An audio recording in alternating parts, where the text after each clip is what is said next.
Bem-vindos, bem-vindas. Estamos novamente aqui no canal de YouTube da Enafro. Enafro é a Escola Nacional de Negócios ligadas à Rede Nacional de Afroempreendedores, que nós denominamos Rede Brasil Afroempreendedor. Rede Afro Brasil Afroempreendedor articula entre 800 a 1.000 empreendedores no Brasil, atingimos cerca de 15 estados no nosso país, enquanto pessoas que desejam ser empreendedoras e, no fenômeno brasileiro, se definem afrodescendentes. Por curiosidade inicial, no Brasil nós temos algo em torno de 220 milhões de habitantes hoje. 55% dessa população se define oficialmente em dados de IBGE, que é o Indicador Brasileiro de Estatística, algo em torno de 105, 110 milhões de brasileiros são afrodescendentes e nos orgulhamos muito dessa relação com os países africanos, com a nossa descendência, e é uma comunidade que cresce economicamente a cada dia. Hoje, de forma especial, nós temos uma entrevista espetacular. Vamos conversar com o escritor Celso Sales, radicado em Luanda, em Angola hoje, mas com projetos de estar se deslocando para outros países, mas não vou fazer esse spoiler não, vou deixar para que ele conte para vocês essa história, mas é um orgulho, uma honra muito grande receber o escritor Celso Sales com seus lindos livros publicados para uma entrevista hoje. E para nos acompanhar nesta entrevista com o escritor, ilustre escritor Celso Sales, nós vamos estar com o empresário Gilson Ferraz, gestor da Casa da Franquia, entre outras iniciativas, um especialista em franquias no Brasil, que vai fazer conosco um diálogo com esse escritor a partir das suas experiências, das suas leituras dos livros que ele publicou, não é? Então, com muita satisfação, nós adicionamos aqui o nosso querido Gilson Ferraz. Ok. Espero que você esteja bem. Muito obrigado mais uma vez, Odair, pela participação, pela oportunidade. Para mim é um prazer estar literalmente conversando com você e, claro, com o Celso Sales. A finalidade, é bom ficar muito claro, a finalidade de nós estarmos fazendo aí essa tomada de entrevistas com o Celso Sales, visto que ele tem aí esses 12 livros que têm assim, uma capacidade muito grande de mexer com a gente, é fazer com que muitas vezes nós como pessoas e muitas vezes os profissionais como empresários tenham uma visão diferenciada da África, tenham uma visão de oportunidade. Como eu faço para chegar até a África? Como eu levo meu produto até a África?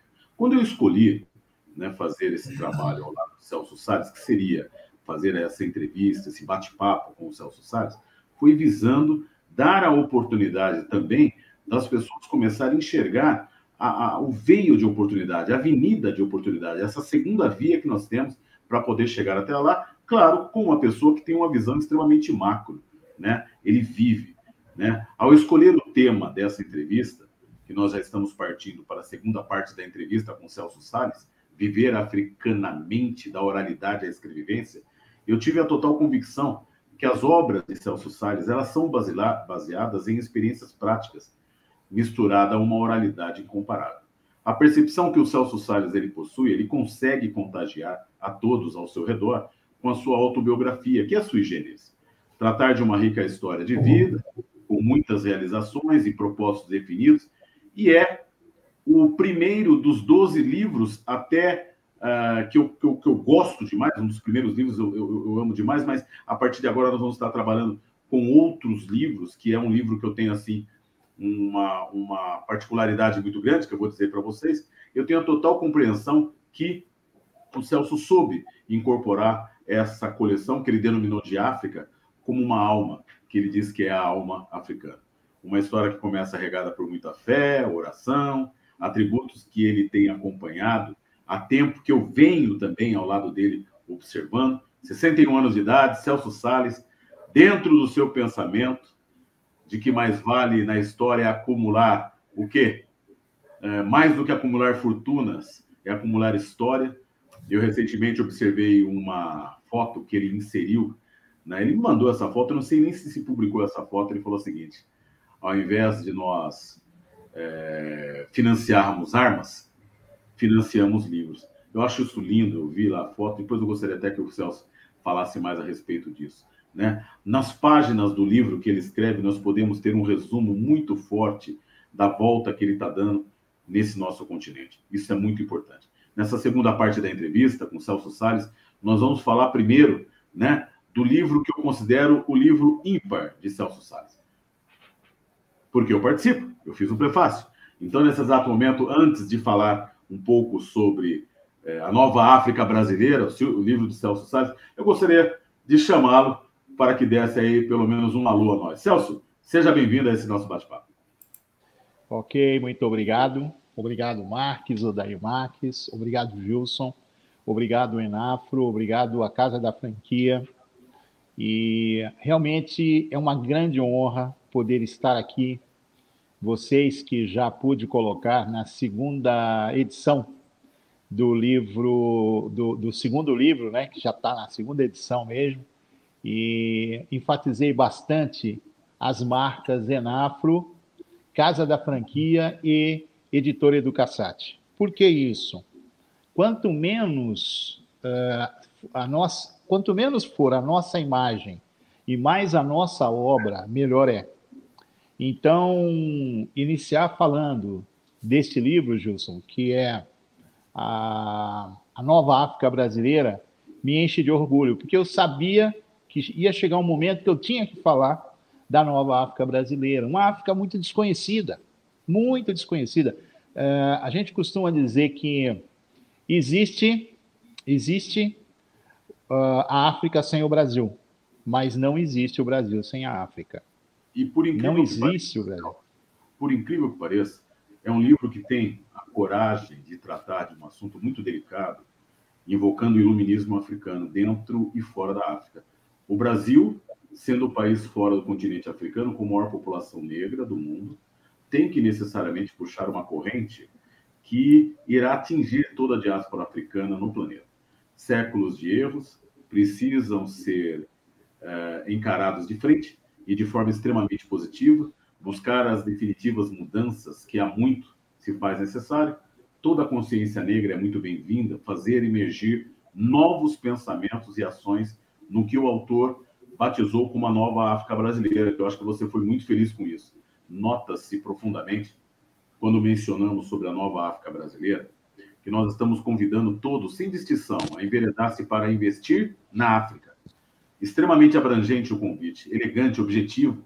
Ele não se limita ao estereótipo racial, ao aspecto do convite, torna a cor do empreendedor secundária, pois o pensamento ele converge para um todo. Trabalhar balizado no presente, alicerçando o futuro e compreendendo que o passado está sendo asfaltado com uma estrela digna. Um ponto da nova África brasileira é que ela é extremamente desafiadora, pois ela convida os empresários externos a uma adequação territorial sem perder a qualidade. Venha para a África, é isso que você faz. Eu gostaria que você também, na sua explanação, falasse um pouco mais. Existe algum segmento que tem mais aderência na África? Existe algum tipo de segmento que aí, se realmente for incorporado ao continente, vai dar um retorno muito grande em todos os aspectos? Você poderia dizer para a gente o que mais, a título de segmento, no segmento empresarial que nós temos aqui no Brasil, principalmente nas franquias, o que se teria de retorno? O que se teria de segmento que seria uma novidade muito grande para a África? Olha, Gilson, excelente pergunta. Eu posso dizer que no continente africano, de uma maneira geral, precisa-se de tudo. Tudo que você imaginar é bem-vindo. Então, é, de fato, o continente do presente e o continente do futuro. O que eu percebo é que essa África pujante, esse grande mercado africano, ele é literalmente escondido. Por quê? Porque quem já está se beneficiando muito desse mercado tem uma certa tendência em mantê-lo fechado. Então, o trabalho, por exemplo, que a Enafro faz é perfeito, porque ela desenvolve o empreendedor, né, o afroempreendedor, o afro-brasileiro empreendedor, que vai ter muitas chances. E, aos poucos, os países em África também estão acordando, porque uma coisa que eu percebo muito aqui é o termo expatriado, coisa que no Brasil a gente não tem isso. Eu só fui ouvir expatriado aqui. Eu não sei se o Marcos, quando esteve aqui em Angola, também ouviu esse termo expatriado. Sim, ouvimos. Ouviu, né? Você vê que no Brasil isso não existe. Por quê? Não. Porque é brasileiro. A pessoa falava assim, expatriado, eu não sabia o que era. E isso que desenvolveu o Brasil, isso que desenvolveu muito o Brasil, e apesar de todos os desmandos, todos os problemas que estamos vivendo na atualidade, não se acaba com o Brasil, como não se acabou com a África. Por quê? Porque existe raiz. E digo mais, a nossa raiz africana é fundamental. Eu vejo nitidamente que quem vai transformar o Brasil numa grande potência são os afros brasileiros. Por quê? Porque eles foram deixados à margem. Né? Criaram-se, eu falo isso nos outros livros, não vou nem entrar no outro livro, que você já sabe até qual que eu falo muito sobre isso, mas criaram-se quadrados onde ali você pode ser o cara. Agora, e aonde é vital que sejamos o cara, os caras, por assim dizer? Aí não. Então, temos que acordar. Eu acho que a nova África brasileira, como eu coloquei aí, você pode ler, talvez não tudo, porque é muita informação, né, Gilson? Mas eu puxo, inclusive, o pobre. Eu quero o pobre dentro da África brasileira. Porque aí a maioria, o homem dos números é o Odair. Se ele já falou em 130 milhões, se colocar os pobres, então, em Odair, passa de 210 milhões. Entendeu? Porque o que nós temos no Brasil é o que a gente tem muito aqui também. Existem bolsões, onde se tem aquele glamour, onde se tem aquele padrão de vida, mas a maioria não vive bem. No Brasil não é diferente. Agora, a manipulação da imprensa, a manipulação da mídia faz com que, principalmente o afrodescendente, ele fique, digamos, uma expressão bem popular, pagando pau. Então, o que nós precisamos, na verdade, é a mudança da mentalidade, o pensamento. Por isso que esse livro, África Brasileira, que o Gilson fez o prefácio, muito bem feito, ele é muito importante. Eu coloco a questão das favelas, a questão de se morar bem, o que se está fazendo na China. Lembrando que uma China, a potência que é, há uns anos atrás, não é muitos anos não, já éramos vivos, era o Congo, aqui em África, era mais evoluído que a China. Então, num dos livros, a gente coloca bem como é que foi essa transformação da China. Então, nós temos tudo por fazer. Agora, temos que vencer, Gilson e Odair, temos que vencer algo que nos atrapalha muito, que é o egocentrismo, a vaidade, aquela coisa de que eu sou melhor. Não tem essa de melhor, você soma. Você soma. Isso, digamos que os povos mais adiantados aprenderam a fazer. Entendeu? Criar oportunidade, ficar de olho aonde tem. A mesma coisa que a gente faz para descobrir um bom jogador de futebol, nós temos que descobrir um cientista, um matemático, aquela criança que já nasceu e dar condições para ela. Você não vê um japonês cientista dando mole no Brasil, chinês também não, fazendo pastel, não vê. Não vê. Então, nós temos que fazer isso. E os países aqui em África, ficar de olho em quem tem o cabeção. O cabeçudo, ele vale ouro. Dá a nacionalidade para o cara, faz o que tiver que fazer, cria condições, porque precisa do conhecimento. Você pega um Paul Kagame, ele de Ruanda, ele está contratando professores que ficam no Zimbábue para poder dar aula lá, porque ele tem um déficit de professores em razão do crescimento que o país está tendo. Lá tem fila de PCA, de CEO, para querer montar as coisas lá. Então, nós estamos diante... Deixa eu só aproveitar, Celso, que você está falando sobre isso. Eu vou falar para quem... Porque você está tão perto, morando há tanto tempo aí, e você acaba falando o nome das pessoas com uma intimidade tão grande. Você tem um livro, um dos seus livros que eu acho muito bacana, que é exatamente África de Kimbangu, se eu não errei o nome, a Kagame, não é? Justamente sobre essas personalidades, sobre esses pensadores. No Brasil, esses dois nomes, essas duas pessoas, vou falar para você com sinceridade, assim. E eu sou uma pessoa que tenho estudado sobre África há uns bons anos já, né? Mas são nomes totalmente desconhecidos das nossas escolas, da nossa mídia, nem na universidade não me fala, e mesmo entre nós que às vezes frequentamos movimentos que tentam valorizar essa história da africanidade, né, do pertencimento, Kagame e Kimbangu são nomes que nós não conhecemos. Eu não sei se eu estou atrapalhando um pouco o Gilson, se ele ia perguntar alguma coisa, mas eu gostaria muito de você... Entrou no contexto. Conte para a gente um pouco sobre quem são essas pessoas, o porquê que elas são importantes para nós brasileiros conhecermos. Eu poderia até dizer que essa obra do Celso é a obra 11ª que nós estaríamos discutindo, né? A África de Kimbangu a Kagame. Só para ter uma introdução e para que o Celso também possa brilhantar em cima disso, Simon Kimbangu, viu, Kimbangu. E Paul Kagame, né? Paul Kagame, né? Duas proeminências, né? São duas eminências, entidades africanas, cada uma na sua época, cada um no seu tempo, que acabam tirando o sono do Ocidente. Kimbangu, pelo grande legado que deixou no campo material e espiritual, e Kagame, pelos resultados alcançados em seu tempo de governo na frente de Ruanda, gerindo de forma muito mais adequada ao modo de vida africana. Mas é um livro de extrema coragem, onde o autor afro-brasileiro Celso Salles, residente na Angola já desde 2021, quando ele escreveu esse livro, uma série de certezas e verdades precisavam ser refletidas. Simão Kimbangu, feito prisioneiro belga por assumir um cristianismo com uma postura cristã muito diferente da adotada pelos colonizadores europeus, na época, ficou 30 anos... Opa, nosso amigo caiu um pouco aqui. O Gilson caiu. Enquanto ele vai entrar novamente, eu vou aproveitar, Marques, para lhe dizer, dentro desse contexto que você colocou,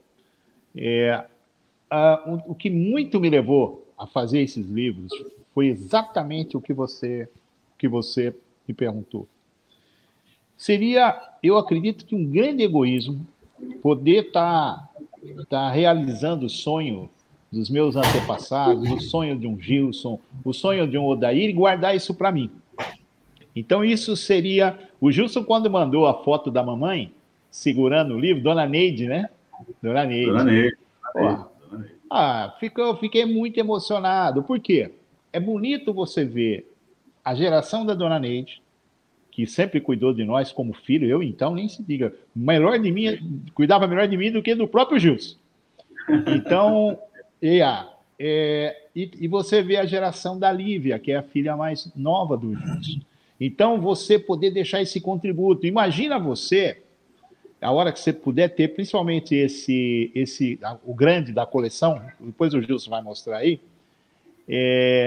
você vai ampliar muito a visão dos seus próprios alunos, dentro de um contexto que não chega aí. Por que não chega aí? Eu gosto de falar abertamente, porque não tem nada que eu não vá falar aqui que eu já não tenho escrito. Então, está escrito aí. Então, quando você pega, por exemplo, o cristianismo, a participação de Simão Kimbangu, isso em 1921, a participação dele foi um negócio esplendoroso. Até milagre de ressurreição dos mortos, Cristo fez através de Simão Kimbangu. Só para vocês terem uma ideia. Até isso. Por quê? Porque como que os negros iriam acreditar num Cristo que veio escravizá-los? Então, Simão Kimbangu era um pastor evangélico. Ele disse, não, isso não tem nada a ver com Cristo.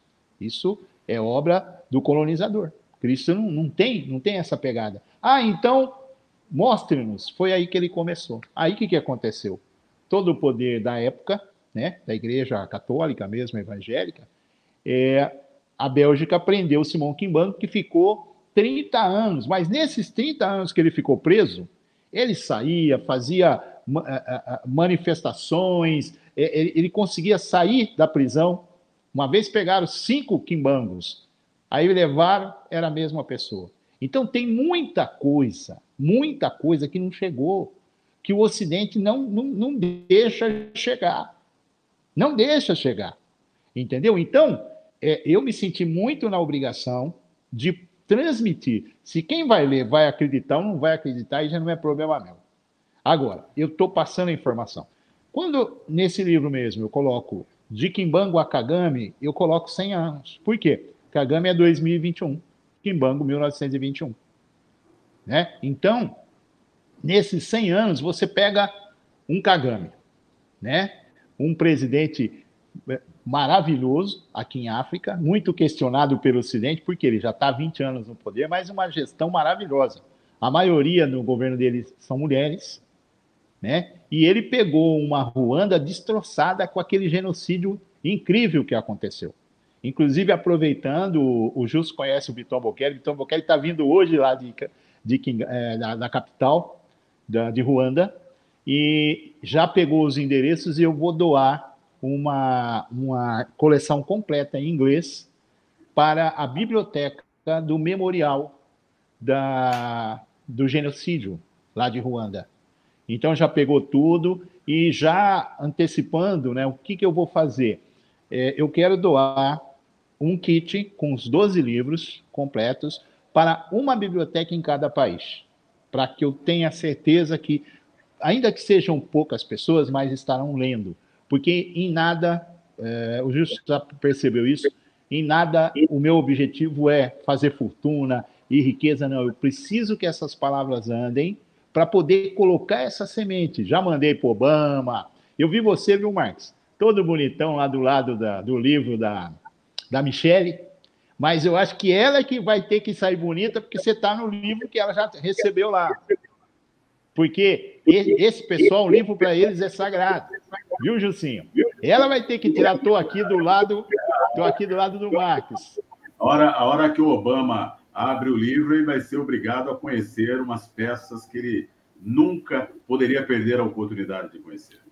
Mas, só aproveitar assim, para a gente ter essa dinâmica um pouco, né? Essa é uma prática que nós, eu e um grupo, um coletivo de professores, principalmente, né, afrodescendentes, temos tido ultimamente, sabe?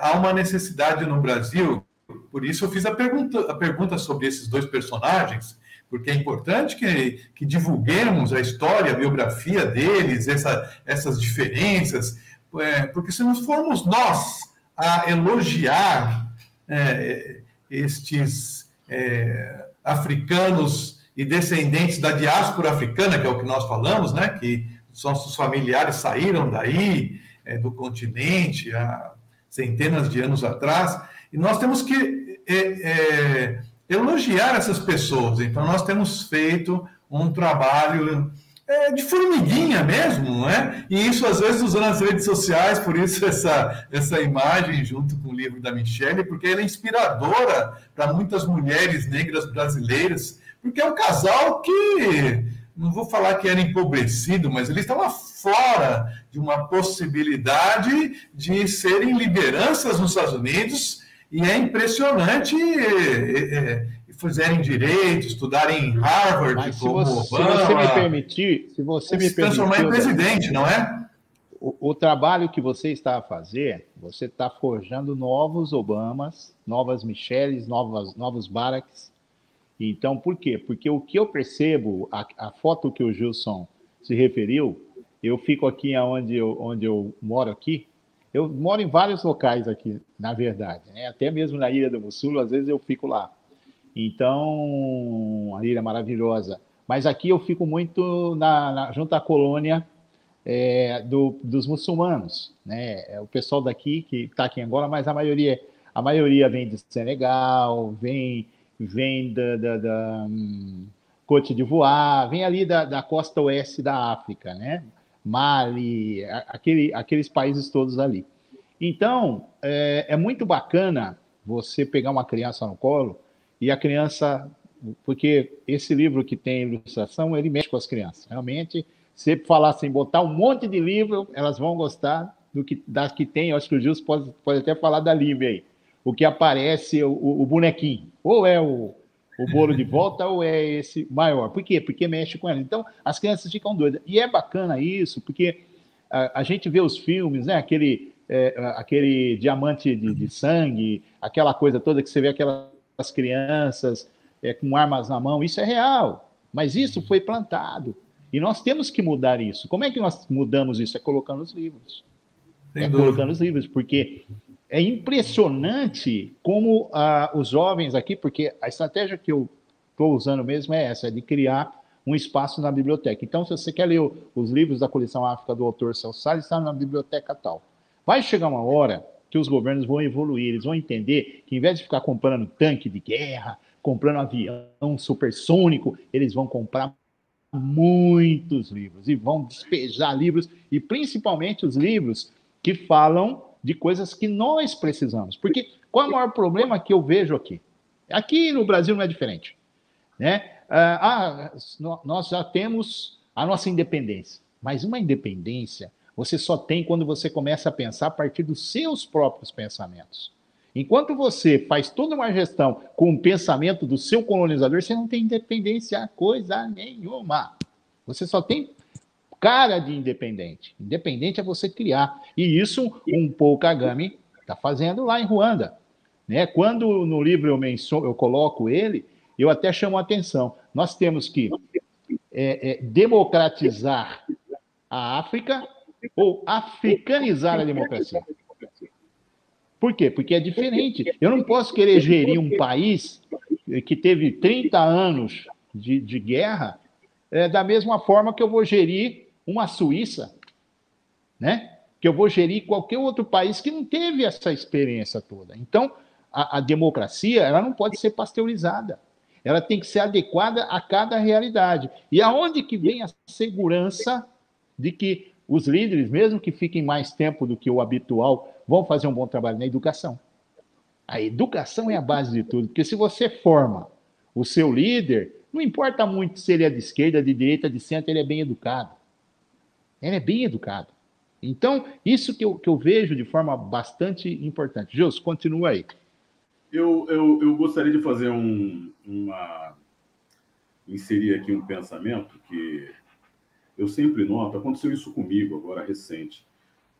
Eu sempre observo e sou um seguidor de Celso Salles constantemente. E recentemente foi postado, precisamente dia 10 de maio, eu também repostei isso, um discurso de João Jorge Neto. Ele foi ovacionado na primeira edição da Expo África. E, na oportunidade, ele fez aí algumas defesas, principalmente, ele falou a respeito de uma obra que eu não conhecia, mas eu fui a fundo, que seria uma obra de uma escritora africana, e foi muito engraçado, a obra chama-se Yurugu, de Marimbani, né? Essa obra que ele postou e fez os comentários a respeito disso, e eu repostei, foi contestada por um profissional daqui da cidade, onde eu participo de um grupo também, talvez até querendo desmentir o contexto da obra.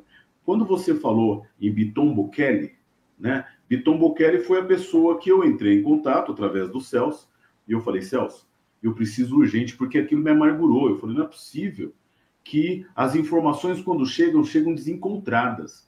Então, eu precisava criar uma narrativa correta para que aquele profissional aqui no Brasil não falasse algo assim tão desconexo.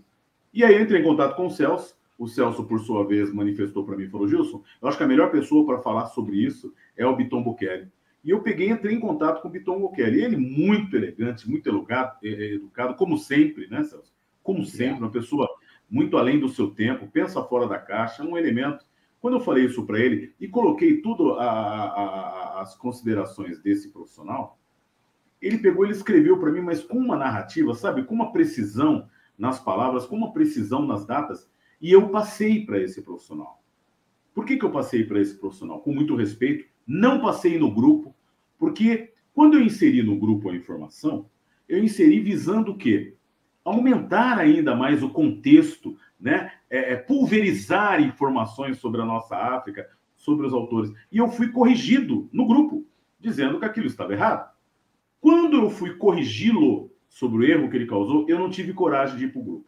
Eu fui individualmente nele, no pessoal, mandei para ele, diz...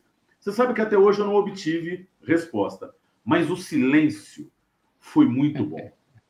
Esse silêncio foi muito bom. Então, o que nós estamos falando agora é da informação real que chega. Foi o que o Odair sabiamente acabou de levantar. Celso, sim, quantos nomes, né? Quantos mártires, quantos presidentes, quantas pessoas que têm um significado muito grande em nossa vida que não chegam até nós. Essa é a grande verdade. Eu acho que isso é um legado muito grande. Já, eu gostaria de já entrar na ideia da 8ª obra do Celso, né? Mandombe, da África para o mundo, um grande chamado. Os segredos da continuidade dos conhecimentos em África, Mandombe, uma escrita genuinamente africana, revelada por Papa Simon Kimbangu, é trabalhada com muita dedicação por Papa Ubeladil. O Abeládio. O Abeládio. Os nomes não... E aí não é Papa, é Papá. Papá de pai. Papá o Abeládio. Papá o Abeládio. Né? Kimbangu, em espírito, incumbiu o Abeládio, aos 21 anos de idade, de uma nobre missão em favor da raça negra e de toda a humanidade. Trata-se de uma assistência metafísica investigada que o levou a descobrir o teorema Mandombe no Muro dos Blocos. O que eu gostaria muito de frisar é que tem um momento que você faz uma afirmativa muito grande no contexto desse livro. Você diz mais ou menos o seguinte: quem se interessa pelo Mandombe é automaticamente um sábio. Eu gostaria muito que você descrevesse isso para a gente. Por que essa afirmativa, Celso? Perfeitamente. Olha, o Mandombe, eu mesmo fui conhecer no Brasil, através do Biton Bocelli. Quando ele começou a falar, ele tinha um livro, inclusive, que ele me levou lá, eu li umas 12 vezes. Isso em 2015. E aí depois iniciamos uma série de videoaulas, onde ele explicava como que nasceu o Mandombe, essa coisa toda. E aqui, já em África, nós conseguimos fazer 27 videoaulas, 27 em português e francês, né? E isso, inclusive, quem consegue adquirir esse livro tem acesso às videoaulas. Faz parte... eu diria que é quase mais um manual de instrução do que qualquer outra coisa, mas tem o lado histórico, que ele conta como é que aconteceu. O que eu observo? É muito engraçado, importante dizer isso, Gilson. O africano, em linhas gerais, ele foi muito manipulado no sentido de se achar nada. De se achar nada, absolutamente. Você não é nada. Ele botou isso na cabeça. O colonizador fez isso muito bem. E, ao mesmo tempo que o colonizador, ele é o cara, ele é o gigante, e isso não existe. Então, quando você tem um Mandombe, que é uma escrita genuinamente africana, que tem uma capacidade, inclusive, de escrever qualquer língua. Por quê? Porque escreve a fonética, né? Quando você fala em inglês, francês, alemão, espanhol, sei lá o que, árabe, você fala... toda fala é uma fonética. E o Mandombe tem essa capacidade de escrever a fonética. Então, veja... E isso nasceu através do Muro de Bloco, que foi um trabalho assim, foram anos que no livro eu fiz questão de colocar, foi um trabalho difícil, complicado, porque eu tive que pegar todas as aulas e transcrever as aulas, não é fácil, porque tem hora que alguns termos em Kikongo, por exemplo, é difícil, como é que eu escrevo aquilo? Então eu tinha que falar sem falar, quer dizer, eu tinha que dar uma volta para não escrever errado o Kikongo, para não ficar, porque... quando você põe na internet é mole, você vai lá e edite, né? Clica na tia Edith, lembra da tia Edith? Aquela tia toda gorducha, né? Então, clica no edit e pum, muda. Agora no livro, não. No livro, se você comete um erro, é complicado. Mesmo que você faça uma segunda edição, aquela edição fica rodando. Então, o Mandombe, ele tem essa capacidade de mostrar para o africano o quanto ele é importante. E ele meio que continua os conhecimentos que o pessoal foi buscar no Egito. Porque o muro, o bloco, como são feitas as pirâmides, uma, digamos, é uma geometria. Já o Mandombe, ele usa uma espécie de geometria descritiva. Eu não vou entrar em detalhes aqui, porque demoraria muito para explicar. É complexo. Mas é algo que está disponibilizado. Então, quem quiser tem aula, tal aula, aí tem o contato, faz contato. Nós criamos uma engenharia violenta. Agora, o que precisamos é que, principalmente nos países africanos, comece a valorizar o conhecimento. Eu tenho certeza, e posso dizer isso sem medo de errar, que a própria Angola desconhece o quanto esse Mandombe representa um divisor de águas para a própria Angola. Hoje ele é ensinado nas escolas, mas nas escolas de Papai Simão Kimbangu, nas escolas quimbanguistas. Então, essa atenção, quando eu falo que a independência requer o quê? Mudança de paradigmas. Eu começar, o que eu tenho de bom e trabalhar aquilo que eu tenho de bom. Não adianta eu querer ser, nós mesmos, Justo, nós não podemos querer ter o corpo do Tom Cruise, a carinha né? Não dá. Então, nós temos que partir do nosso biotipo e, a partir do nosso biotipo, ninguém segura. Nós somos os caras. Né? O Odair, mesma coisa. Então, essa visão, né? Essas mudanças que estão preconizadas nos livros, né? Então, já chegamos em 540 unidades vendidas, parece que não é muito, mas é muito livro de vários idiomas, a coisa está começando a andar, e eu percebo que o pessoal as livrarias começam a pedir, porque tem gente querendo. Então, é um crescimento geométrico. Por isso que eu quero pegar os recursos, investir no kit, vai para a biblioteca lá no Sudão do Sul, vai outro lá no Mali, vai outro, entendeu? E sempre, pelo menos, tem ali para poder isso andar. Porque é o que eu sempre falo, você falou 61, mas já tem 62. Eu, aos 62, digamos que eu viva mais 30 anos, Jus. Que eu vou ficar juntando dinheiro, eu quero 10 carros, isso tudo é idiotice. Isso é um pensamento bobo. Então, o que é um grande pensamento? Você contribuir ao que o ENAFRO faz, ou o que a ENAFRO faz, formar. A ENAFRO poderia estar usando o prédio que ela tem, a estrutura dela, para fazer outras coisas, mas ela está investindo no quê? No futuro da raça negra. Entendeu? Então, o Mandombe, já falando, né, sobre esse livro, ele tem uma importância muito grande, realmente você leu bem aí, falou bem, é uma revelação de Papá Simão Kimbangu ao Papá Abelardo, que era católico, e ele passou por uma série de circunstâncias, e desenvolveu esse teorema, né, que é algo muito sério. Eu até tenho medo de uma China, por exemplo, descobrir isso, porque a China já é um gigante. Imagina se ela consegue dominar o Mandombe, né? E uma coisa bacana, que tudo que é desenvolvido no Mandombe é para o bem. Porque depois que você entra no Mandombe, você recebe muita inspiração. E a inspiração é toda para o bem. Então, não tem como você pegar o conhecimento do Mandombe para fazer arma que vai matar não sei quantas pessoas. Perfeito. Bom, o livro Enquanto Dançamos Culturalmente leva o leitor a inúmeras reflexões no que se tange à sua autoanálise individual e coletiva. O autor Celso Salles coloca muito diretamente que toda e qualquer mudança tem que começar necessariamente a partir de nós mesmos, como afro-brasileiros, presentes no território africano desde 2011, né? E já tendo vivido em países como a África do Sul. Eu gostaria de fazer uma pergunta, porque tem uma metáfora dentro desse livro que é de extremíssima importância. Ela diz mais ou menos o seguinte: enquanto dançamos culturalmente, como nós podemos entender e de que forma que eu posso entender o tema desse livro? Enquanto dançamos culturalmente. Perfeito. Eu vou começar falando como é que nasceu a ideia, o título do livro, né? Eu conversando com um grande amigo meu, sociólogo, Tadeu Caçula, ele também é sambista e não sei o que, tal, lá da Camisa Verde, de São Paulo.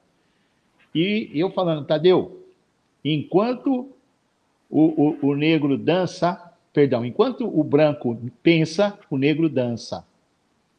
Mas no sentido de dançar, assim, de não trabalhar tanto o pensamento, e de dançar no sentido de perder as oportunidades.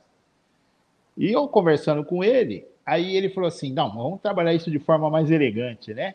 Enquanto o negro dança culturalmente, né, o branco pensa. Mas para explicar isso nos outros idiomas, porque quando eu escrevo eu tenho que pensar em 5 idiomas, eu não posso pensar só em português.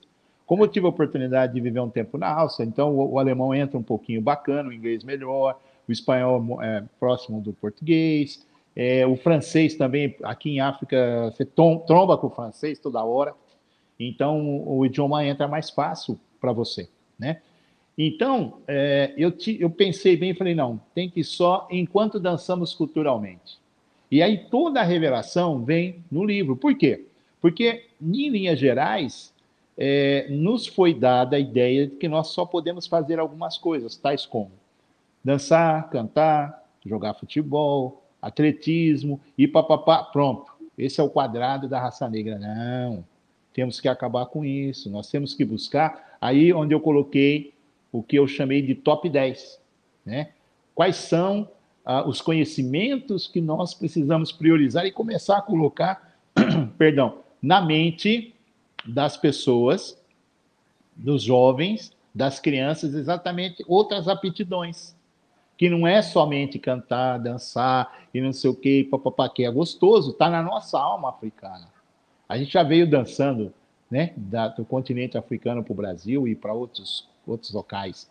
Só que não podemos pensar só nisso, nós temos que pensar na ciência, na política, na educação, na indústria. Aí eu peguei 10 tópicos que eu entendi serem importantes e fui discorrendo sobre esses tópicos e a importância disso, para que nós, enquanto raça negra, no mundo todo, nós possamos ampliar o nosso leque. Por que eu vou ficar preocupado no espaço que o branco que construiu o patrimônio dele vai me dar? Não, eu vou construir meu patrimônio, é o que nós estamos fazendo. Nós não estamos partindo de patrimônio, nós estamos construindo. Parece que não, mas tem um Gilson, tem o Dair Marques da Inafro, tem o próprio Celso Salles que vai se juntando, mas já vai puxando um Borges Macula, vai puxando um Aluzolo Lungoge, vai puxando um Flávio Januário, uma Elisandra dos Santos, vai puxando um monte de pessoas que são pessoas que vão agregar. Isso nós vamos construir o quê? Nós vamos construir um grande legado que vai deixar um contributo para as novas gerações. E volta naquele livro que nós já falamos de quem planta tama, não colhe tamas. Então, existe uma engenharia, você deve ter percebido, né? Você vê o livro 12, para você folhear, é quase 1 hora, só para você folhear ele, devagar. Você não, menos olha, meia hora não consegue. Entre 40 minutos a 1 hora para você folhear o livro. Aí, agora, o que eu gostaria de deixar claro para vocês, existe um título extremamente emblemático que você colocou em uma das suas obras e que eu penso quase que cotidianamente. E se a África pudesse falar? Olha só. Iria ajudar a pensar e a contribuir com essa nova África que está a formar novos e importantes paradigmas sendo construídos a partir da própria África, que dificilmente a imprensa faz chegar até a gente. Ou porque não conhece, ou porque não tem interesse de compartilhar. A África atrasada e dependente de pensamentos que não lhe ajudam em absolutamente nada, já está a caminho de um novo e importante futuro, no que, no médio e no longo prazo, irá trazer qualidade de vida para todo o seu povo, dentro e fora da África. Ao mudarmos os pensamentos, mudamos a sua história. A África não só pode, como deve falar. Mas não fala por quê? Primeira pergunta. O que impede a África de falar em uma época em que todos os microfones estão ligados e conectados à rede mundial de computadores? Celso.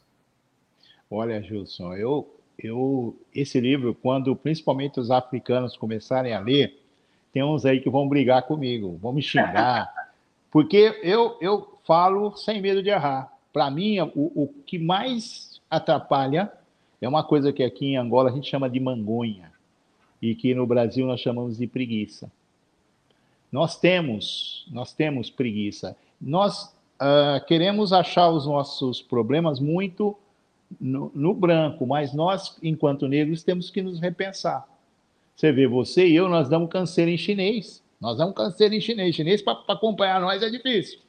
Mas por quê? Porque a gente já vem nessa tocada. Então, essa mudança que vai fazer a África falar cada vez mais. Na verdade, a África fala muito, só que a voz da África não chega. Quem que tem que fazer a voz da África chegar? Somos nós mesmos. É a pessoa que vê um vídeo como esse, né? Um encontro como esse, uma live como essa, e essa pessoa, não, temos que ouvir o Celso falar, o Justo falar, o Marcos falar, e tem que. Então, isso é a voz. E esse pensamento de que a África não é só o continente africano. Né? Isso é uma outra coisa que nós também precisamos quebrar. Isso, como é que você domina um país, um continente? Você divide ele. Quando você divide, você domina. Porque isoladamente é mole. Mas quando você junta tudo, é complicado. Agora eu pergunto a você e você vai me responder. Existe o interesse dessa reunificação? Claro que não existe. Claro que não existe. Por quê? Porque, eu como afro-brasileiro, eu ando muito tranquilo aqui em Angola. Porque a cor me ajuda, como vou andar nos outros países que eu vou conhecer e vou escrever os livros. E você já sabe que quando eu falo, eu faço, né? Então, me aguarde. Mas por quê? Porque eu sei... Uma das coisas que eu mais... Pode falar. Uma das coisas que eu mais observo, e é uma pergunta que eu te faço, quando eu acompanho, que eu vejo que você tem um cuidado de fotografar cada detalhe, e cada foto tem um significado muito expressivo. Eu acho que o ser humano ele cresce a partir do momento que ele consegue ver além da imagem, né? Além do que a foto me propicia. Quando você faz aquelas fotos, que você faz aquelas imagens, que você, às vezes, em um detalhe, você tirou a foto com uma criança no seu colo com um livro, ponto. Você tirou uma foto onde você registrou dois cantores de rua ali na frente do Anda, né? Fazendo ali a sua performance, falando alguma coisa a respeito, quer dizer, trazendo para a gente um pouco da sua cultura. O que passa pelo coração, não é pela cabeça, pelo coração, quando você enxerga aquilo. Porque pela cabeça é uma coisa, pelo coração é outra. O que passa pelo coração de Celso Salles quando você tem contato com tudo aquilo? Olha, Gilson, o conhecimento que a gente agrega, né? Eu, por exemplo, aprendi muita coisa com você. Né? Quando eu comecei a conviver com o Gilson, eu nem sabia o que era franquia. Hoje, eu só perco para você nas definições de franquia, porque eu não consigo ter a sua atualização. Mas quando é para falar de franquia, eu sou forte. Por quê? Porque eu aprendi com o Gilson. Então, o que é interessante? Você entender que muitas vezes uma imagem fala mais que 1000 palavras. O que é vendido muito da África, fora do continente africano, é guerra, fome, tristeza, enfim, é só vendido isso. Quando você coloca jovens felizes, né, falando, trolando, como que eles usam aí, o pessoal que faz os rappers, essas coisas todas, você consegue quebrar isso muito facilmente. Eu teria que escrever um livro inteiro para explicar algo que numa imagem de 15 minutos a pessoa sente. Entendeu? Então você amplifica. E você deve ter percebido em alguns livros que eu também coloquei o código QR, o QR Code. Sim. Qual é a vantagem disso? Você está lendo o livro, você pega o seu telemóvel, coloca ali, ele vai naquele link que amplia o conhecimento que a pessoa vai ter. Entendeu? Então, os vídeos. Esse livro mesmo, e se a África pudesse falar, ele é muito forte porque eu peguei todo o conteúdo que está no site da União Africana e coloquei no livro, porque o conteúdo está no site, muita gente não tem acesso à internet. Muita gente não tem acesso, agora no livro vão ter. Então, vão perceber o quanto essa África está falando, com todos os ditames, com toda a organização que uma União Africana faz do continente, mas não podemos deixar só nas costas da União Africana. Cada um de nós temos que fazer algo. Eu sei que esse livro, os dois que você já tem, principalmente esse, que é um resumo de tudo, na sua mão você vai fazer chover. Por quê? Você está tendo acesso a uma série de informações que você não chegaria até você.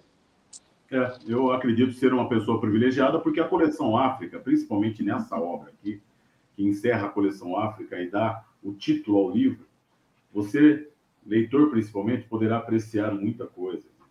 Mostra aí, Gilson, para o pessoal ver que é todo colorido. Mostra, abre o livro. Todo colorido. Eu não poderia perder essa oportunidade de sentir... O Obama está abrindo, aí na primeira página, o Obama viu o Celso Salles. É interessante, a primeira página ele viu o Celso Salles. Aí, na segunda, nós temos aqui, né, o Celso que faz aqui poxa vida, uma menção sobre essa nossa live que nós estamos fazendo, já a segunda parte da live. Ele fala bastante da Conceição Evaristo, isso é muito bacana, eu acho muito fino. Eu acho que um dos pontos fundamental é que eu vou poder imortalizar e dizer que um dia eu estive dentro de um livro no lado de Celso Salles e Conceição Evaristo. Mostra o Marques aí também, mostra o Marques aí, o Marques na sequência. Vamos mostrar, olha isso. O Marques está aí. Olha aí. Olha lá, o coloridão. Você está entendendo? Isso é muito bonito. Eu acho que existe um significado extremamente especial quando você acaba participando de uma obra como essa. A palavra que você disse está no meu coração. A imortalidade, imortalizar esse momento é muito importante. Eu estive raciocinando bastante quando você disse, isso é engraçado, talvez daqui a um certo período de tempo, hoje nós vamos ter aí um entendimento sobre a obra que você fez. Amanhã será minha filha. Então você imaginou, olha o que passou pela cabeça de um professor universitário e coordenador de faculdade. Amanhã minha filha dentro de uma faculdade e numa matéria obrigatória do tema que ela escolher, me cai um livro de Celso Salles para que seja escolhido, né? E de repente ela abre e depara-se com o pai dela ali no lado. O pai dela aí, exatamente. Isso é, olha, não há dinheiro que pague. Mais uma vez eu tenho muito que te agradecer naquilo que nós podemos falar nesse livro que eu pego aqui, ó, os melhores momentos de cada livro. O autor ele seleciona trechos, né? Que na sua forma poderão auxiliar muito na formação de uma nova geração de seres humanos que tenha na diminuição das diferenças, bem como no cuidado aos desvalidos, seus grandes e nobres adjetivos. A coleção África, ela vem cobrir uma grande lacuna no mercado editorial. No meu ponto de vista, e está correto, visto que ela é escrita em português, com versões no idioma inglês, francês, alemão e espanhol. Ela leva ao leitor em todo o mundo inúmeros conhecimentos oriundos do continente africano. A grande ambição da coleção África é a de despertar mentes e corações e reparar todo o imenso erro cometido pelas gerações passadas e que, por obrigação, nos cabe mudar. Ao finalizar esse grande projeto, o autor avisa que vem mais coisas por aí, diga-se de passagem, infinitamente mais ousado. Eu gostaria que você transcorresse mais um pouquinho sobre a finalização dessa coleção. Perfeitamente, Gilson, porque quando eu terminei o 11º livro, que nós já falamos um pouquinho, né, de Kimbangu a Kagame, ou de 1921 a 2021, até quando o pessoal me pergunta, mas tem alguma relação do Kimbangu com o Kagame? Eu falo, se tem, eu não sei. Mas eu me senti compelido, né, a fazer esse trabalho. E até todo o trabalho feito em cima do Kagame, eu pedi para o professor, muito meu amigo, escritor também, o Flávio Januário, ele fez um trabalho, porque ele é dessa área, né? Então ele tem uma condição melhor do que eu para fazer uma análise contemporânea, atual, da gestão do Kagame, que tem sido um grande líder, inclusive um grande influenciador dentro da União Africana, e que nós temos que divulgar. Eu acho que essa live mesmo já serviu para isso, porque o Odair é ponta 10, né? Ele falou, não, aqui ninguém conhece, e muita gente não gosta de dizer que não conhece. Ele não conhece. Eu não conhecia um monte de coisas que eu passei a conhecer quando estive aqui. E aí, dentro disso que você me pediu, né, para falar dessa resenha, que é esse resumo, que é o livro 12, eu senti realmente a importância desse trabalho, no sentido da quantidade de conhecimentos que começa a andar. Porque hoje, digamos, o livro está caro em termos. Quando eu trago para cá e jogo dentro de uma biblioteca, não custa nada. E quem tem... Porque eu sei que eu não vou pegar, digamos, 20 e tantos milhões de angolanos. Eu talvez pegue 10. mas eu vou pegar 10 que vão fazer a diferença, porque vão ter muita informação.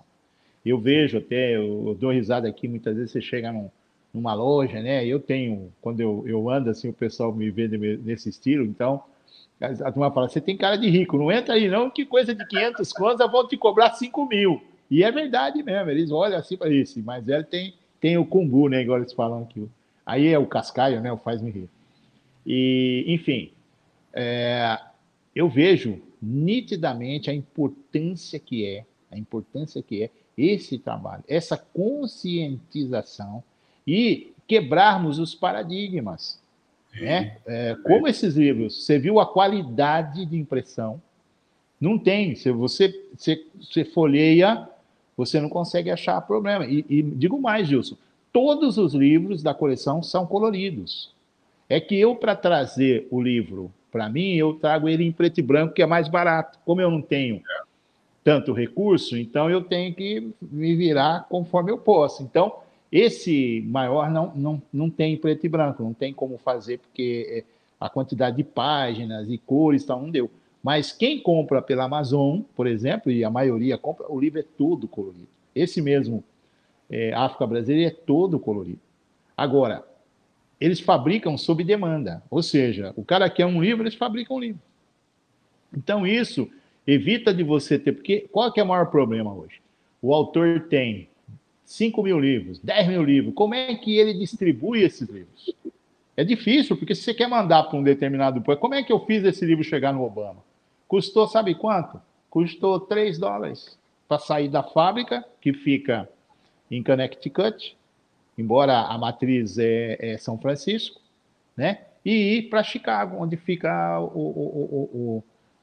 a fundação do Obama.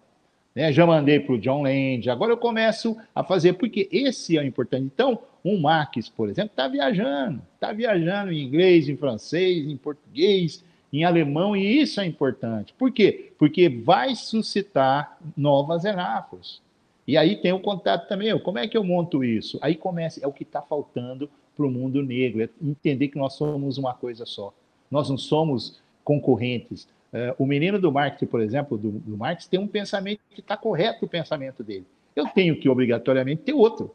Por quê? Porque eu vivo em outra situação, a minha necessidade aqui é outra. Quando você junta os dois, pronto.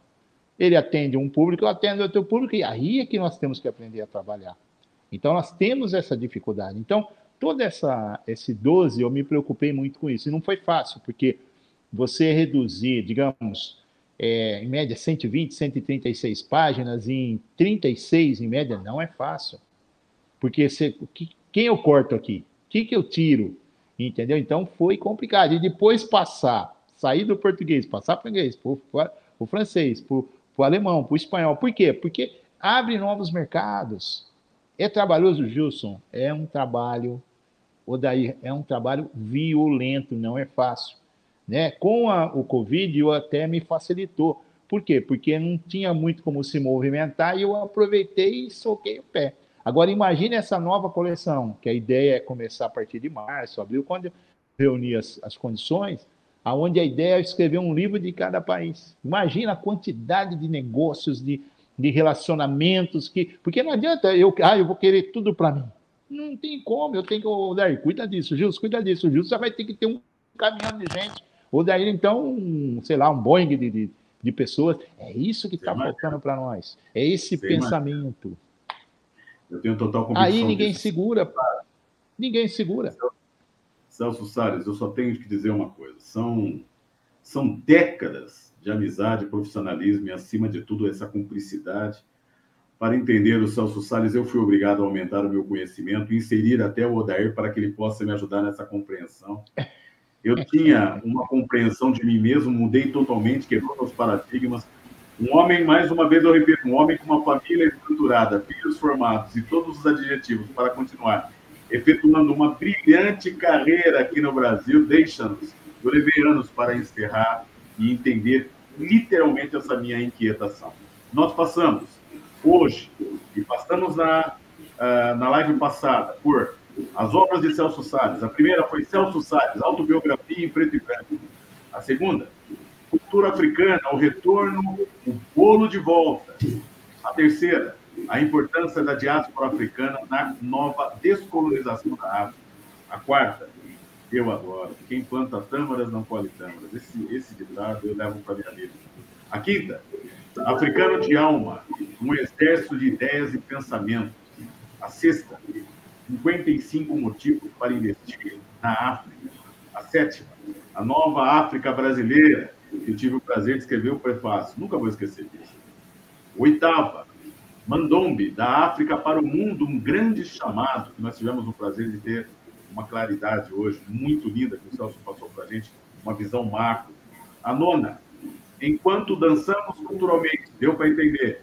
Enquanto um dança, o outro escreve. A décima, e se a África pudesse falar? E se a África pudesse reclamar? E se a África pudesse elogiar? Quanto nós temos de dívida com a África? A 11ª, África, de Kimbangu, a Kagame e a coleção África, que é um best-seller do meu ponto de vista.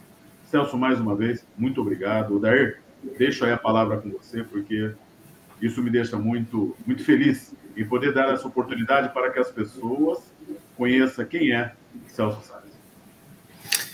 Gilson, você sabe que participar desse encontro com vocês dois é uma sensação de orgulho pessoal, no sentido de estar conversando com duas pessoas que são lideranças no amplo sentido da palavra, né? São pessoas formadoras de opinião, no sentido também mais nobre da relação da formação de opinião, e nós precisamos muito disso no Brasil, né? Eu tenho um carinho muito grande pelos povos africanos, né? Não só por conta da afrodescendência, mas pela sabedoria que todos esses povos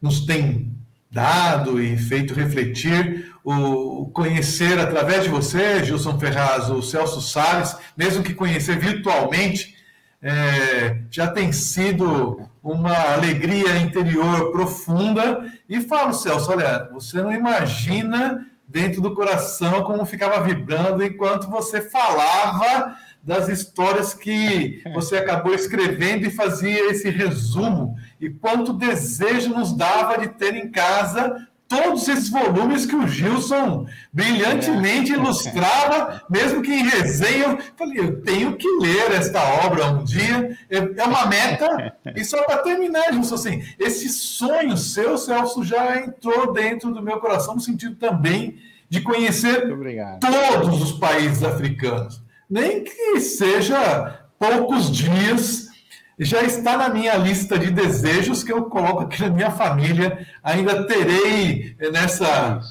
nesse tempo curto que tenho, também abracei essa ideia. Não tenho necessidade nenhuma de enriquecimento no sentido material, mas esse enriquecimento cultural, encontrar o país, conhecer as suas características, elogiá-los, valorizá-los e trazer para o Brasil, é de uma imensa alegria, viu, Gilson? Muito obrigado por essa oportunidade. E, Celso, eu agradeço profundamente você se dispor a conversar conosco, fazer parte dessas lives que a Enafro produz, e isso fica registrado, né? Fica registrado lá no YouTube da escola, é praticamente uma palestra, qualquer professor vai poder abrir, entrar, mostrar para os alunos, refletir sobre as palavras que você fez, e isso é um contributo que eu me sinto gratificado em fazer.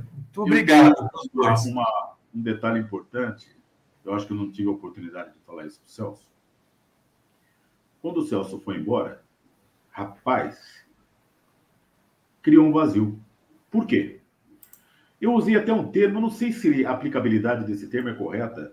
Eu sempre achei o Celso Salles um ombudsman, um elemento que, quando você precisava ter um papo bom, que transcorresse o assunto e também que chamasse a sua atenção, porque o Celso sempre me colocou no eixo.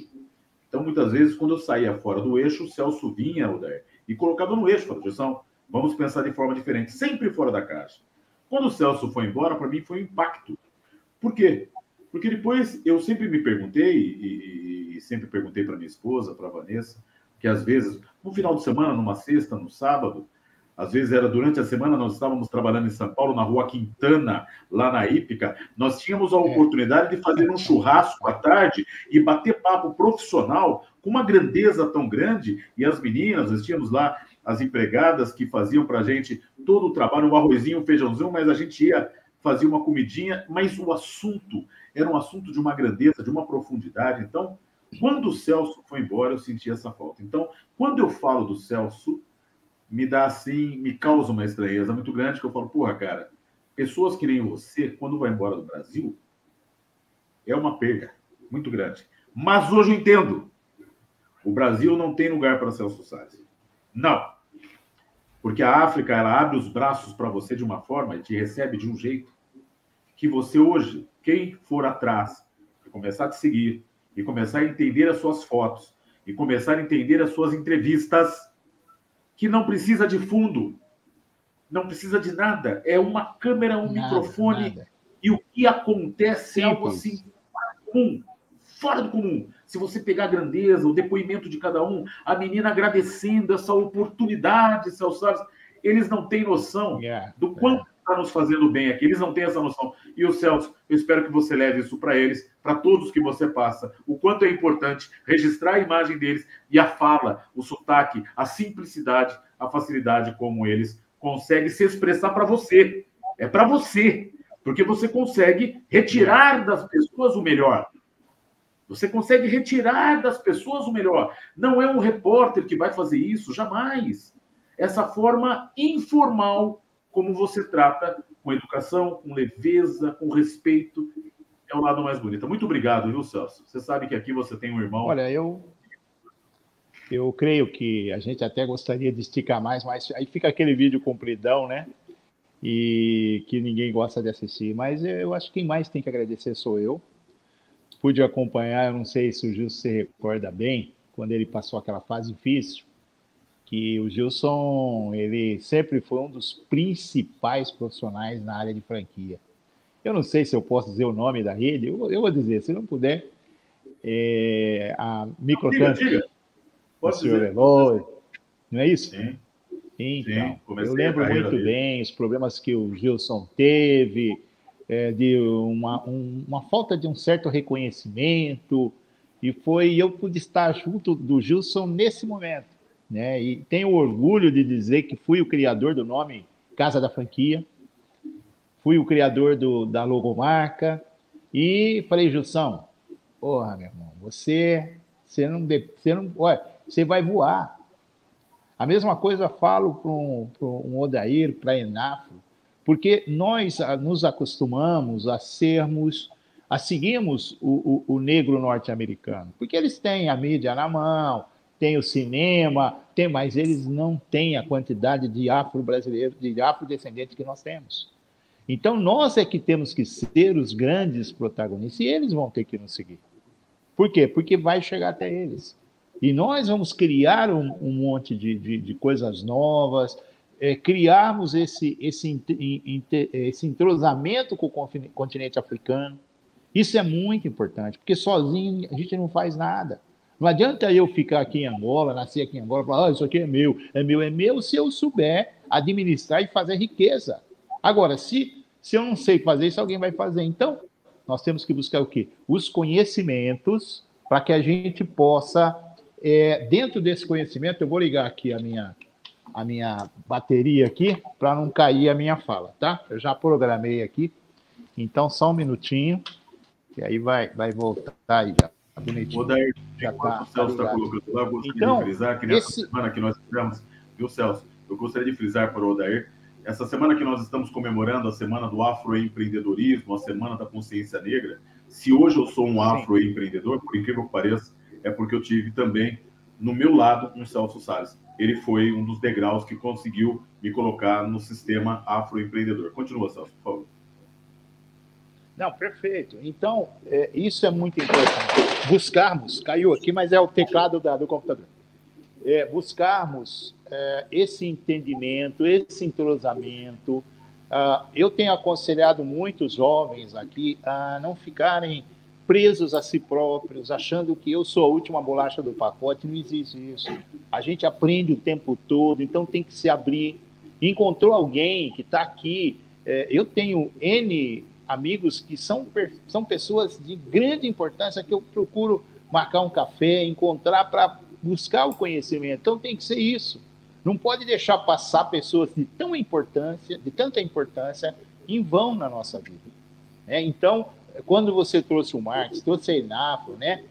Tem a Reafro também, não é isso? Que está dentro, papapá. Enfim, tudo isso eu fiquei atento. O Marx não me pediu para colocar no livro lá, mas eu coloquei, porque nós precisamos trabalhar em conjunto. Tudo bem, eu estou visitando aquele país da África, mas quem que vai continuar o trabalho ou vai dar sequência no Brasil? É uma Enafro, é uma Casa da Franquia e outros parceiros que virão a partir de vocês. Então, eu quero, deixar o meu muito obrigado a vocês pela oportunidade. São assuntos que a gente ficaria muito tempo falando, mas está aí só entrar na internet e digitar Celso Salles, Gilson Ferraz Júnior, Odair, Enafro, vai nos encontrar, né? E nós temos que continuar nessa nossa caminhada, porque é isso que vai fazer uma nova geração de pessoas, de seres humanos. E nos livros eu não falo, as mensagens não são só para os negros de afrodescendentes, é para toda a humanidade. Onde eu, já finalizando, eu deixo muito claro o descontentamento que eu tenho com a nossa geração. Nossa geração é muito fraca. Nós não podemos pensar em desmatar uma Amazônia para poder construir shopping. Nós não podemos, nós temos que cuidar do nosso planeta Terra. Não sei o nível de conhecimento, mas esse negócio de que o homem pisou na Lua, tudo balela, nunca pisou, não dá para passar o cinturão de Von Allen.